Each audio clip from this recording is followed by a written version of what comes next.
saluer dans le puissant nom de notre Seigneur Jésus. C'est comme je le dis toujours, c'est le nom qui a été donné au-dessus de tous les noms.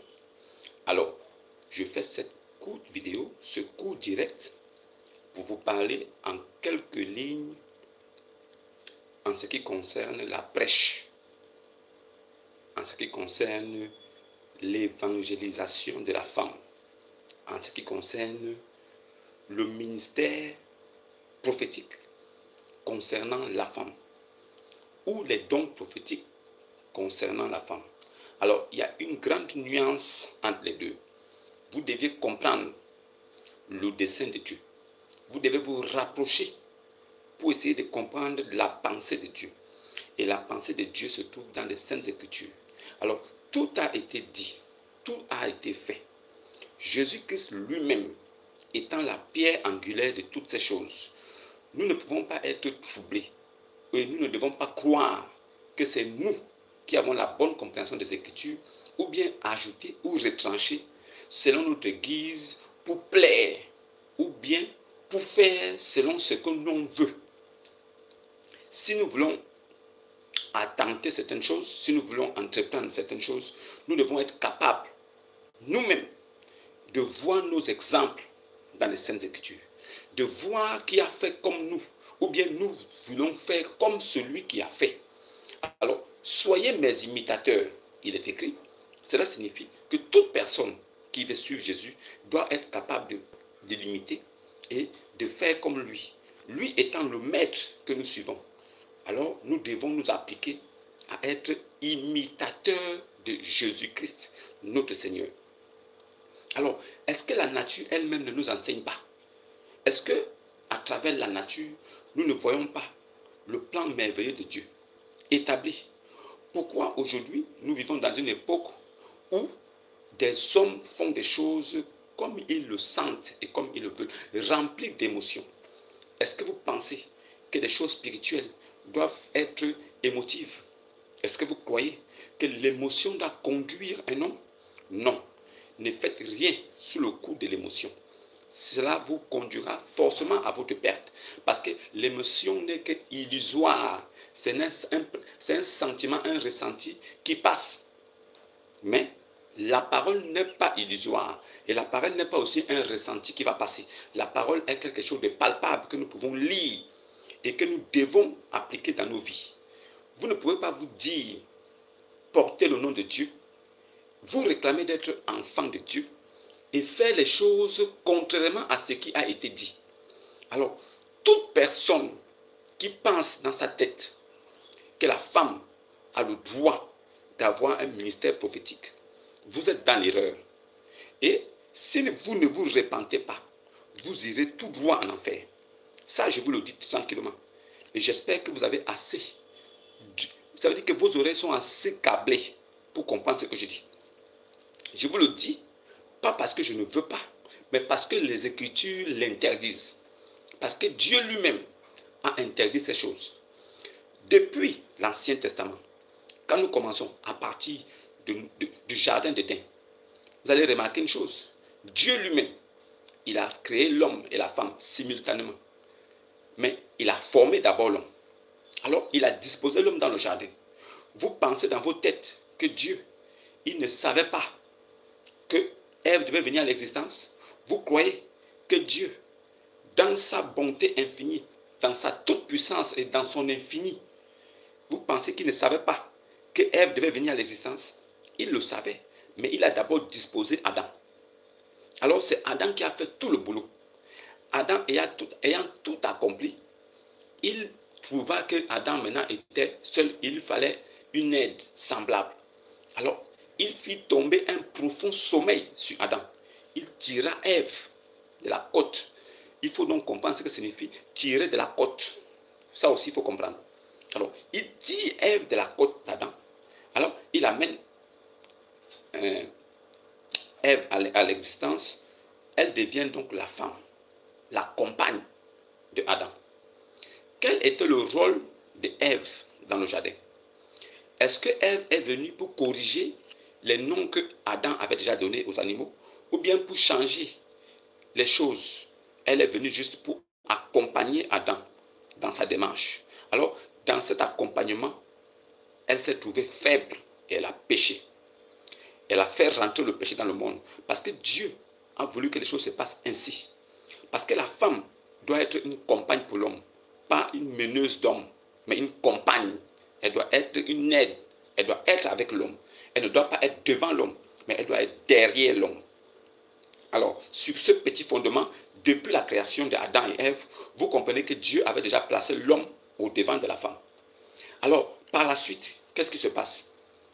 Dieu a envoyé successivement des prophètes. Tous les prophètes qui sont venus étaient la base sur laquelle Dieu pouvait s'adresser à son peuple. Il n'y avait que des prophètes, hommes, hommes, hommes, jusqu'à Abraham. Et au niveau d'Abraham, Dieu fit maintenant une alliance avec Abraham. Et c'était la postérité de Sarai, pas de Sarah, pas de Sarai. Alors, Abraham et Sarai ont tout fait pour avoir un fils qui s'appelait Ishmaël.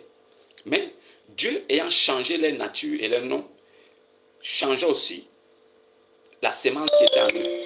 Alors, il est devenu Abraham et elle est devenue Sarah et ils ont eu un fils, Isaac. Dieu a dit c'est avec Isaac qu'il va perpétuer cette alliance. Donc, nous comprenons toujours que Dieu parle avec des hommes et il fait des promesses avec des hommes. Jusqu'à l'arrivée de Moïse. Moïse étant la bouche de Dieu pour les hommes, Moïse étant même fait Dieu pour Pharaon, ce Moïse qui a manifesté la puissance et les miracles prodigieux aux yeux des Égyptiens et des enfants d'Israël présents en Égypte. Ce même Dieu-là, il avait Moïse, il avait Aaron et il avait Marie. Alors, Marie, ayant vu Moïse prendre une autre femme, alors que la loi d'Israël interdisait tout enfant d'Israël de prendre une seconde femme, et non, de prendre une femme étrangère. Alors, il était interdit aux enfants d'Israël, et cela concernait aussi Moïse, de prendre une femme étrangère. Pourquoi? Parce que Salomon l'a fait, et cela l'a détourné de sa foi. Donc, Dieu, ayant vu tout ça, il a dit, il est interdit aux enfants d'Israël de prendre une femme étrangère. C'était pour les préserver, pour les empêcher de regarder un autre Dieu. Parce que Dieu ne voulait pas que leur foi soit détournée comme ce fut pour le cas de Salomon. Alors, Dieu, il a dit que ne prenez pas de femmes étrangères. Mais Moïse, il s'est marié à une femme étrangère. Cela a provoqué une colère dans le cœur de Marie. Alors, Marie a appelé Aaron. Elle a dit à Aaron, regarde, l'Éternel a refusé que nous prenions les femmes étrangères, que vous preniez les femmes étrangères et que nous aussi nous prenions les maris étrangers. Mais Moïse a pris une femme étrangère. Alors, elle a médit sur Moïse. L'Éternel s'est irrité dans le ciel. Il est descendu. Il a dit à Moïse, appelle-moi Aaron et Marie, retrouvez-moi dans la tente d'assignation. S'étant retrouvé dans la tente d'assignation, alors Dieu dit à Marie et Aaron, approchez-vous. Quand il y aura un prophète parmi vous, c'est par songe ou par rêve que je me révélerai à lui. Il n'en est pas ainsi de mon serviteur Moïse qui est là. Je le parle bouche à bouche. Il est fidèle dans toute ma maison. Je me révèle à lui sans énigme. Il voit la représentation parfaite de l'Éternel que je suis. N'avez-vous pas craint de parler ainsi de mon serviteur Moïse? Alors, quand il finit de parler comme ça, on dit Dieu s'éleva au ciel sans plus rien dire et en colère. Alors, une lèpre frappa le visage de Marie et c'est le même Moïse qui s'est rapproché de l'Éternel pour dire s'il te plaît, Éternel. Il a supplié, avait des supplications, des prières pour que Dieu enlève cette lèpre à Marie. Mais Dieu, qu'est-ce qu'il fit? Dieu a dit à Moïse, quand Marie a commencé à parler avec Aaron dans le noir là-bas, parlant mal de ce que tu as fait, pourquoi Aaron ne l'a pas frappé sur le visage pour lui dire ferme ta bouche? Alors, s'il ne l'a pas fait, moi je corrige ça tout de suite devant vous. Alors qu'elle soit mise à l'écart pendant 7 jours et elle va comprendre qu'en ce qui concerne la direction ou bien celui qui doit mener un peuple, ça ne concerne pas la femme. Mais Aaron aussi devait être frappé. Mais pourquoi Dieu ne l'a pas frappé? Tout simplement parce que Dieu, il permet à l'homme d'exercer et d'avoir un ministère prophétique. Mais il ne permet pas à la femme de se tenir à la chair devant les hommes et de dire que Dieu m'a dit, Dieu ne dit rien aux femmes. La femme peut avoir un don prophétique. Elle peut manifester un don du Saint-Esprit. Mais elle ne doit pas avoir un ministère prophétique. La femme n'a pas le droit de se tenir à la chair et de prêcher. La femme n'a pas le droit de prendre autorité sur l'homme. Ça n'existe pas. Si vous m'apportez un verset, là où la femme a le droit de prendre autorité sur l'homme, à partir de là, je considère que la femme aussi peut prêcher. Si ce n'est pas le cas, alors arrêtez ça. Vous pouvez signaler la vidéo. Vous pouvez signaler comme vous avez fait hier. Vous pouvez signaler. Je dis la femme est une source de malheur quand elle se tient à la chair. Toutes les personnes qui suivent des femmes qui se tiennent à la chair et qui parlent vont tranquillement en enfer avec elles. Et je vous dis aussi que ces gens-là se prostituent avec elles. Pour Dieu, une femme qui se tient debout à la chair pendant que les hommes sont assis, cette femme-là couche avec tous ces hommes. Et toutes les femmes qui sont assises pour écouter une femme qui parle, ce sont des prostituées. Ils couchent tous ensemble. Donc vous comprenez que les mots de Dieu sont assez forts là-dessus. Pour que vous compreniez ça, vous n'êtes pas obligé de vous tenir à la chair pour devenir enfant de Dieu. Personne ne vous a dit que vous devez exercer un ministère prophétique. Personne ne vous a dit ça. Vous prenez ça dans vos têtes. Et il y a certains pasteurs entêtés qui veulent vous faire croire ça. Quand Dieu dit, après cela, je répandrai mon esprit sur toute chair. Mais après quoi? Dieu, il va répandre son esprit sur toute chair, mais après quoi? Il faut vous poser la question. Avant, l'esprit de Dieu était seulement sur son prophète, sur son oint. Et c'est lui qui était chargé de diriger et de parler de la part de Dieu. Maintenant, Dieu dit après cela, après quoi? Après que l'esprit réside seulement sur une seule personne, maintenant je vais répandre mon esprit sur toute chair. Et vous serez donc aptes et capables tous de prophétiser. Pas de prêcher, prophétiser.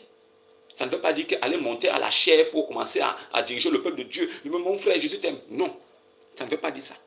Ça veut dire que vous pouvez tous manifester des dons. Mais ceux qui sont chargés de tenir le sacerdoce christique, ce sont les hommes. La preuve, c'est que quand Dieu dit à Moïse, prends les anciens et viens les mettre tout autour de la tente d'assignation. Alors, cela a été fait. Dieu prit de l'esprit. Donc Dieu a pris de l'esprit qui était en Moïse et il le répandit sur les 70 anciens. Et tous les 70 anciens ont commencé à prophétiser. Donc, quand Dieu prit de l'esprit qui était en Moïse pour mettre sur les 70 anciens, cela signifie que les 70 anciens sont tous devenus maintenant des prophètes. Ils sont tous devenus comme Moïse. Et tous maintenant ont commencé à conduire le peuple de Dieu. C'est cela. Vous ne comprenez pas. Si vous ne comprenez pas les Saintes Écritures et la puissance de Dieu, ne vous égarez pas. Ne suivez pas des gens parce qu'ils vous amènent dans les émotions. Ils vous disent des choses qui sont écrites. Ce n'est pas parce que quelqu'un connaît la Bible ou il connaît les Saintes Écritures qu'il doit faire ce qu'il fait et vous le suivez. Vous devez avoir des preuves tangibles, sûres que la personne doit le faire. Vous devez vous rassurer que est-ce que cette personne a le droit d'exercer un ministère sacerdoce? Est-ce qu'une femme a le droit de se tenir à la chair et de prêcher? Est-ce que la femme a le droit de prendre autorité sur l'homme? Est-ce que la femme peut diriger le peuple de Dieu? Alors, si tel est le cas, vous allez dire, oh non, dans l'Ancien Testament, d'accord, dans la loi mosaïque et en ce qui concerne la Torah, est-ce qu'il y a une femme qui a dirigé le peuple de Dieu? Pouvez-vous me trouver une femme qui a dirigé le peuple? Ça veut dire qui était devant et elle donnait les instructions venant de l'Éternel, étant elle-même le guide, un berger pour Christ. Ça n'existe pas. Phoébé, Déborah, prophétesse, exerçait le métier de juge. Elle était prophétesse parce qu'elle avait des choses qu'elle voyait. Dieu a mis en elle un don qui lui permettait d'instruire le peuple. C'est-à-dire, Dieu peut te mettre en toi un don qui te permet d'instruire le peuple, mais tu ne dois pas te tenir à la chair.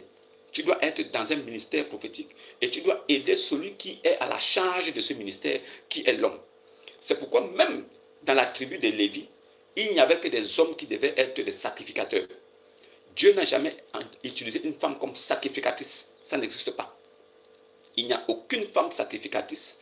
Ça n'a jamais existé et ça n'existera jamais. Alors, considérons que dans la tribu de Lévi, il y avait des femmes aussi qui naissaient là-bas. Vous pensez que dans la tribu de Lévi, il n'y avait que des hommes qui naissaient? Il y avait des femmes aussi qui naissaient. Mais ce n'était pas leur rôle. Le rôle des hommes était d'exercer la sacrificature. C'est des hommes qui le faisaient. Maintenant, Dieu ayant montré ces exemples-là, il fallait toujours que ce soit l'homme. Alors Dieu a changé. Après avoir envoyé les prophètes, alors Dieu décide d'envoyer le Fils unique. Quand le Fils unique arrive, Dieu s'incarne dans un corps. Alors il vient lui-même, étant l'Éternel lui-même étant venu sur la terre. S'il voulait que la femme exerce le ministère, alors il aurait choisi parmi les 12 apôtres une femme ou deux femmes. Jésus se baladait en Galilée, à Jérusalem, mais il croisait des femmes. Marie de Magdala était avec lui. Pourquoi n'a-t-il pas choisi Marie de Magdala pour remplacer Judas Iscariote? Pourquoi? Pourquoi n'a-t-il pas choisi quelqu'un d'autre pendant que Judas était là? Pourquoi parmi les 12, on ne trouve même pas deux femmes? Pourquoi? C'est des questions que vous devez vous poser sans trop réfléchir. Je parle avec vous terre à terre. C'est pas pour... Je dis terre à terre. Jésus lui-même étant venu. Puisque chrétien, toute personne qui se réclame d'être chrétien se réclame d'appartenir à Jésus. Alors, si tu te réclames d'être chrétien, ça veut dire que tu appartiens forcément à Jésus. Alors, comment peux-tu dire que tu es chrétien? Tu appartiens à Jésus. Jésus lui-même étant venu, il a pris 12 apôtres, plus de 80 disciples. 12 apôtres, plus de 80 disciples. Parmi les apôtres, aucune femme. Parmi les 80 disciples, aucune femme. Expliquez-nous ça. Vous devez être capable. Ce n'est pas d'aller signaler parce que vous sentez que vos ministères sont en danger. Vous n'avez pas de ministère. C'est des fournaises ardentes du diable que vous tenez entre les mains. Et comme vous tenez les créatures de Dieu captives là-dedans, alors vous faites tout pour que les vidéos qui parlent du ministère satanique de la femme soient bloquées, supprimées. Oui, c'est ce que vous faites. Mais vous ne pouvez pas attraper la vérité. Vous ne pouvez pas camoufler ou bloquer la lumière. La lumière doit paraître. Et vous deviez comprendre que vous deviez vous asseoir, que les femmes se taisent dans les assemblées des saints. Alors, dans des assemblées où vous voyez des femmes qui ne se taisent pas, ce ne sont pas des assemblées des saints. Voilà. Et voilà pourquoi je dis, il y a plusieurs Jésus dans le monde. Il y a beaucoup de personnes qui se réclament d'être envoyées de Jésus. Alors, ceux qui sont réellement envoyés de Jésus respectent la parole de Christ, vivent dans la parole de Christ, et le livre de la loi de Dieu ne s'est point éloigné de leur bouche. Si tu dis que tu viens de la part de Jésus, alors que son livre, qui est l'évangile, appuyé sur la Torah, qui est la loi mosaïque, ne s'éloigne pas de ta bouche. Et tu ne trouveras aucun de ces livres qui fasse défaut. Pourquoi? L'un accompagne l'autre et l'autre vient pour soutenir l'autre. Vous ne pouvez pas trouver de déséquilibre entre les deux. Si une femme n'a pas été sacrificatrice au temps de la loi, jusqu'à la venue de la grâce et la vérité, il n'y a pas une femme aussi qui va être sacrificatrice, ou bien serviteur, ou bien prophète de Dieu, dans la grâce et la lumière de la vérité qui est Christ. Ça n'existe pas. Ne vous complaisez pas dans ce que vous faites. Ou bien vous voyez autour de vous des femmes qui ont des ministères qui exercent depuis quelques années. Alors vous vous dites que comme elle est là depuis quelques années, ça veut dire que c'est la vérité. Non. Ne pensez pas que le mensonge ne peut pas aussi résister. On vous a dit que le diable aussi va opérer des miracles prodigieux. Mais ces miracles prodigieux-là ne seront pas des miracles divins de Dieu. Mais ce seraient des miracles de séduction. Mais aucun véritable chrétien ne sera séduit par ça. C'est pourquoi nous on vous dit que la femme n'a pas le droit d'avoir un ministère prophétique. La femme n'a pas le droit de se tenir à la chair pendant que les hommes sont là. La femme n'a pas le droit de prendre autorité sur l'homme. Ça, c'est quelque chose que vous devez comprendre. C'est un commandement du Seigneur. Maintenant, si vous refusez d'accepter que la femme n'a pas le droit de prendre autorité sur l'homme, vous refusez d'accepter qu'aucune femme dans la tribu de Lévi n'a été sacrificatrice. Vous refusez d'accepter que tous les envoyés de Dieu qui sont venus, tout puissants, qui ont manifesté la toute puissance de Dieu, il n'y avait aucune femme parmi elles. Tous les envoyés de Dieu, aucune femme. Aucune femme, quand vous prenez la lignée des prophètes, vous ne verrez pas le nom d'une femme apparaître. Vous allez parler de Phoébé, elle n'était pas prophétesse. Si, elle était prophétesse. Mais est-ce qu'elle était prophétesse en charge du peuple de Dieu? Non. Elle exerçait autre. C'est-à-dire qu'elle était dans le ministère, elle servait Dieu d'une quelconque manière, mais elle ne dirigeait pas le peuple. Elle ne se tenait pas debout à l'assemblée pour dire Dieu a fait ceci, il faut faire cela. Ça n'existe pas. Pourquoi Moïse lui-même, je dis pas Moïse, pourquoi Jésus même, étant venu, Jésus étant venu avec la vérité et la grâce, n'a pas choisi une femme? Pourquoi Jésus n'a pas choisi une femme parmi les 12 apôtres? Pourquoi Jésus n'a pas choisi une femme parmi les 80 disciples? Jésus là, c'était Dieu lui-même. Jésus, c'était Dieu.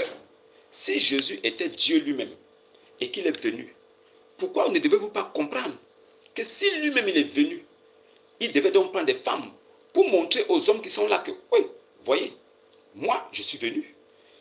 Étant venu moi-même, avant je permettais seulement aux hommes de prêcher et d'enseigner. Aujourd'hui je suis venu moi-même. Je me suis déplacé. C'est-à-dire, j'ai changé de dimension. Je suis venu. Moi, l'Esprit Christ éternel, qui était dans l'éternité, qui est quitté de là-bas pour rentrer dans le monde, changeant de dimension, je me suis construit un corps. Et ce corps-là, j'ai habité dedans. Je suis venu vers vous. Alors, je vais vous prouver par certaines manifestations que la femme aussi peut diriger, que la femme aussi peut aller évangéliser. Alors, il devait choisir parmi les apôtres quelques femmes qu'il devait aussi envoyer dans le monde. Pourquoi il ne l'a pas fait?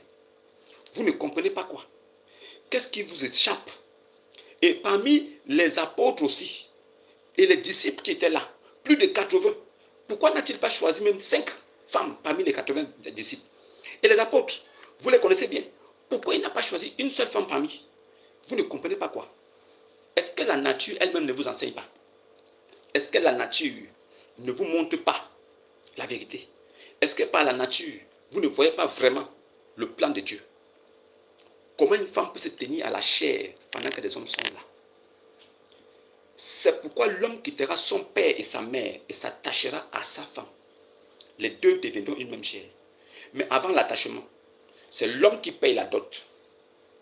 L'homme s'attache à la femme. C'est lui qui paye la dot. C'est lui qui la prend pour épouse. C'est la femme qui vient à l'homme et elle devient son épouse. Elle porte le nom de l'homme. De même, quand vous, païens des nations, entendez la voix du berger et du bon berger, quand vous croyez en Jésus et que vous prenez votre baptême, vous devenez épouse de Christ. C'est vous qui devenez l'église de Christ. Vous devenez le temple du Saint-Esprit. C'est vous qui allez à la rencontre de l'époux. L'époux qui est le Seigneur Jésus. Donc, nous épousons Jésus. C'est pourquoi nous portons son nom. C'est pourquoi vous devenez chrétien. Parce que c'est lui qui vous a épousé. Mais, sur la terre aussi, quand vous vous faites épouser par un homme, c'est pourquoi c'est la femme qui porte le nom de l'homme. Parce que c'est l'homme qui épouse la femme. De la même façon que c'est Christ qui épouse les hommes. Est-ce que la nature n'est pas assez claire pour que vous voyez que tant que la femme prendra le nom de l'homme pour porter, et tant que c'est la femme qui portera la sémence de l'homme, vous allez donc comprendre que c'est de la même façon aussi que tant que c'est Christ qui nous a choisis, que c'est lui qui nous épouse, et que nous devenons chrétiens et nous portons son nom, ça veut dire que nous devenons sa sémence. C'est lui qui met sa sémence en nous. Nous sommes épouses de Christ, comme les femmes sont épouses des hommes. C'est pourquoi l'homme est le chef de la femme et Christ est le chef de l'homme. Chef de l'homme là, dans l'homme, il y a femme dedans. Si vous ne comprenez pas ça, je ne peux rien faire pour vous, les gars. Je ne peux rien faire pour vous. Tant que vous n'allez pas respecter les Écritures, tant que vous n'allez pas croire en ce que Jésus a dit, si vous ne respectez pas la parole de Dieu, quels qu'en soient les prêches que vous faites, les prières, les lectures des versets bibliques, vous ne serez jamais sauvés. Et c'est le cas avec vous aujourd'hui. C'est le cas avec la plupart des assemblées où les femmes se tiennent à la chair. Je ne sais pas sur quelle autorité elles le font, mais je sais une chose. Tant que la terre est terre, tant que cette terre a été créée par Dieu, Jésus-Christ est son nom, aucune femme ne devra et ne pourra prendre autorité sur l'homme. Ça ne va jamais exister. Vos choses des hommes que vous faites là, dans le monde, où les femmes peuvent commander, les femmes peuvent faire ceci, ça n'engage que vous. Mais dans la loi de Dieu, La femme n'a pas le droit de prendre autorité sur l'homme. La femme n'a pas le droit de prendre autorité sur l'homme. Ce n'est pas moi qui le dis, ce sont les Écritures. Si la femme n'a pas le droit de prendre autorité sur l'homme, elle n'a pas le droit d'enseigner l'homme. C'est pourquoi les Écritures disent qu'elle se taise dans les assemblées des saints. Il y a une différence entre les assemblées des saints et les assemblées des malsains. Toutes les assemblées où vous voyez des femmes debout avec leurs jupons en train d'évangéliser et de prêcher, ce sont des assemblées des malsains. Ceux qui les suivent là, vous pouvez les suivre. Ce n'est pas une interdiction. Suivez-les. C'est votre dessein. C'est votre vie. Et c'est votre destin. Suivez-les. Faites comme bon vous semble. De toutes les façons, l'homme sur la terre est libre de faire ce qu'il veut. Si vous voulez suivre une femme qui vous prêche, alors ceci est un commandement du Seigneur. Ceux qui pensent que l'évangile est né chez eux-là, que ce sont eux qui ont écrit la Bible et qui ont des versets qui montrent qu'il y a des femmes qui ont dirigé le peuple de Dieu. Il y a des femmes qui ont été sacrificatrices. Il y a des femmes qui ont été apôtresses. Il y a des femmes qui ont été disciplettes. Alors, allez-y tranquillement dans vos assemblées. Continuez à enseigner les hommes. Votre assemblée des malsains, ce n'est pas un grave. Il y a beaucoup de Jésus. Votre Jésus, c'est un Jésus que vous connaissez. Vous avez une relation particulière avec lui. C'est votre Jésus-là qui vous demande de prêcher. Alors, c'est l'assemblée des malsains. Maintenant, dans l'assemblée des saints, il n'est pas permis à la femme d'y parler, ni de prendre la parole. Qu'elle se taise, qu'elle écoute des enseignements en silence. Il ne lui est pas permis d'y parler. Si elle a des préoccupations, qu'elle interroge alors son mari à la maison. C'est à la maison qu'il faut interroger son mari. C'est à la maison qu'il faut poser des questions à son mari. Mais il n'est pas question à la femme de se tenir à la chair, de prêcher pendant que des hommes sont assis. Même si un petit garçon est assis là de 2 ans, que la femme ferme sa bouche.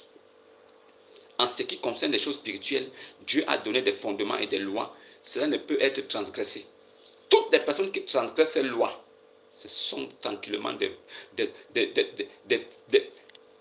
vermines. Ce sont des fils de Belzébuth, des filles de Belzébuth. Toute personne qui pense que ce que Dieu a dit doit être changé ou modifié à sa guise, parce que ça lui plaît de faire cela, alors elle ira tranquillement en enfer. Ça, ce n'est pas moi qui le dis, mais c'est la parole elle-même qui le juge et qui jugera cette personne. Si c'est l'homme qui épouse la femme et la femme porte le nom de l'homme, c'est de la même façon aussi que nous, c'est Christ qui nous a choisis avant la fondation du monde, et quand nous l'acceptons, parce que notre vraie nature est révélée, nous devenons son épouse, nous portons son nom.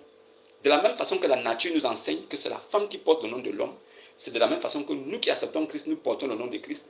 C'est aussi comme ça que les Écritures ont dit que l'homme est le chef de la femme et Christ est le chef de l'homme. C'est déterminé comme ça, c'est une hiérarchie. Dieu n'est pas un Dieu de désordre. C'est vous qui faites le désordre dans votre vie. C'est vous-même qui vous mettez dans les ténèbres et vous voulez appeler Dieu. Non, la femme a le droit de prêcher. La femme a le droit de prêcher. La femme a le droit de prêcher. Sur quelle base? Après cela, quoi? Dieu ne répandait pas son esprit sur toute chair avant. C'est après que Dieu a commencé. Et il dit, après cela, je répandrai. Donc, après quelque chose, après qu'il ait accompli ça avec Moïse, et qu'il ait réuni les 70 anciens, et il a pris de l'esprit qui était en Moïse, il a mis sur les 12, sur les 70, et tous les 70 ont commencé à prophétiser. Donc, comme les 70 ont commencé à prophétiser, tous les 70 là se sont levés avec Moïse, Aaron et Marie. Ils ont commencé maintenant à diriger le peuple de Dieu. Oui, non, Dieu nous parle maintenant. Nous sommes tous les 70. Nous sommes tous maintenant des prophètes de Dieu. Nous pouvons parler de la part de Dieu. Non. Ils ont tous prophétisé, mais ils n'étaient pas tous des prophètes de Dieu. Véritable serviteur de Dieu, c'était Moïse tout seul. Oui. Donc, ce n'est pas parce que tu es devenu chrétien que tu penses que tu peux aussi prêcher. Parce que tu es une femme. Non.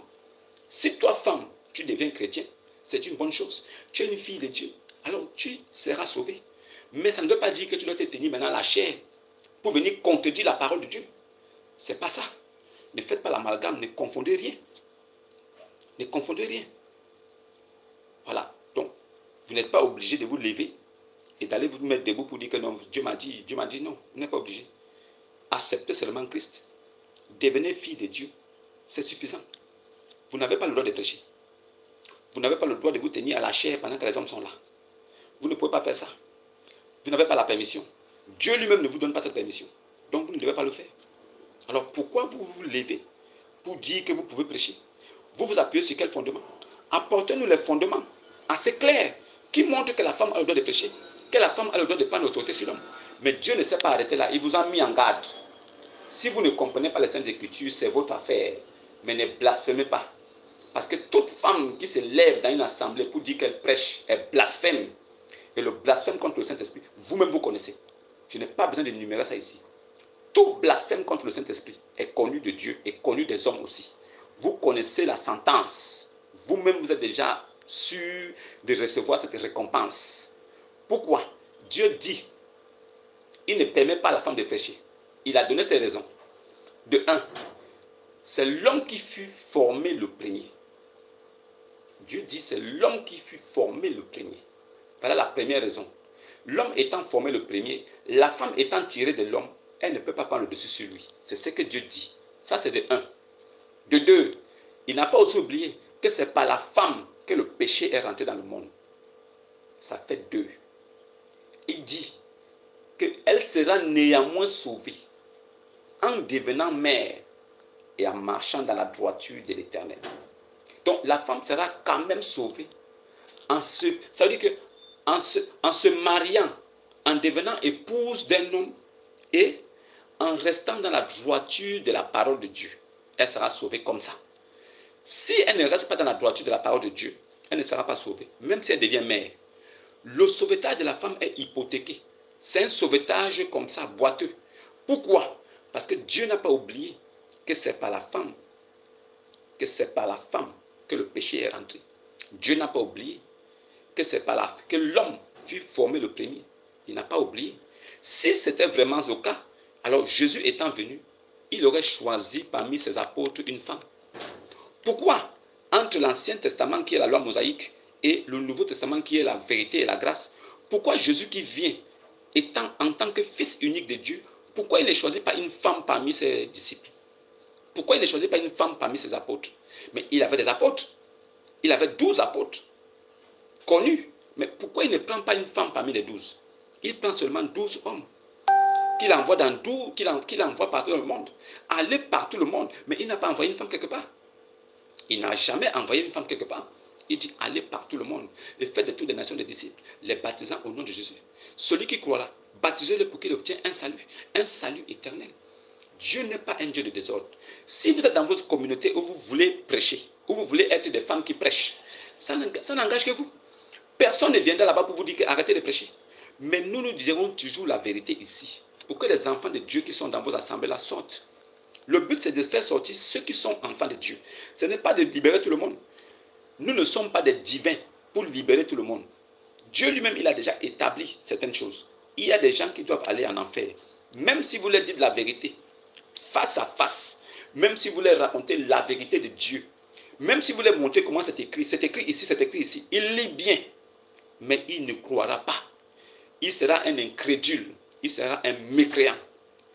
Je ne me bats pas pour que ceux qui sont des mécréants de nature puissent devenir croyants.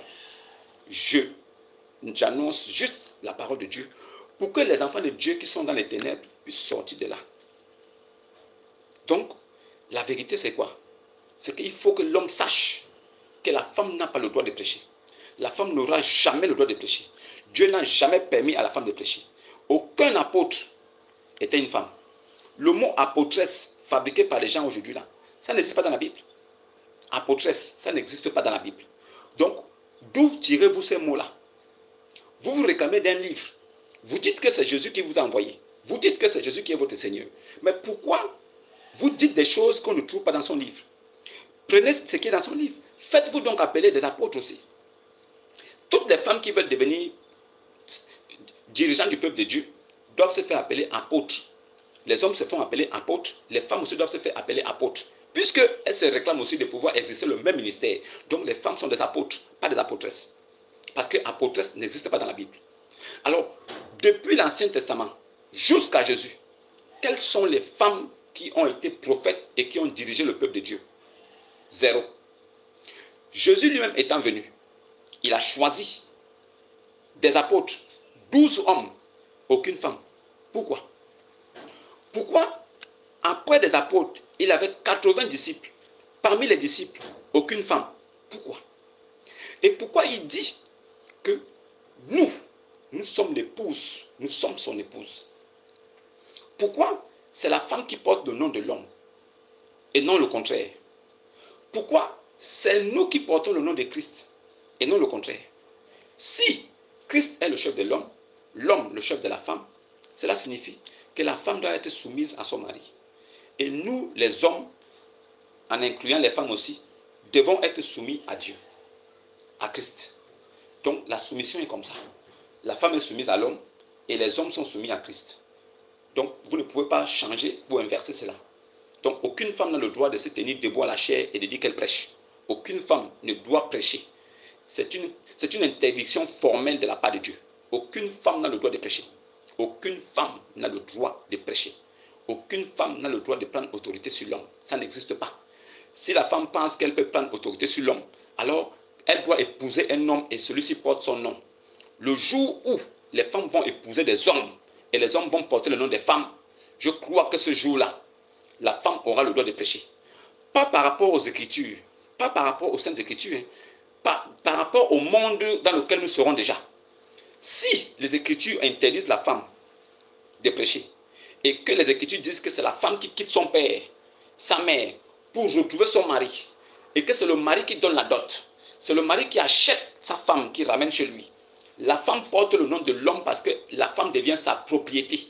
La femme devient la propriété de l'homme comme quand l'homme l'a épousée. C'est pourquoi l'homme a le droit et l'autorité sur la femme. L'homme a l'autorité sur la femme. Cette dernière porte son nom. Donc, elle ne peut pas se tenir à la chair, dire qu'elle va prêcher. Si elle se tient à la chair pour dire qu'elle prêche, ça veut dire qu'elle prend autorité sur l'homme. Ça veut dire que c'est l'homme qui devient sous elle. Ça veut dire que c'est elle qui commande. Et elle est autoritaire. L'homme se soumet à elle. Ça met en péril toute la croyance et tous les préceptes que Jésus-Christ a laissés. Si Jésus voulait que la femme prêche, il aurait choisi Marie de Magdala parmi les apôtres. Marie de Magdala était avec Jésus partout, mais il ne l'avait jamais choisi parmi les apôtres. Pourquoi? Vous devez vous poser la question. Pourquoi Jésus ne choisit pas Marie de Magdala?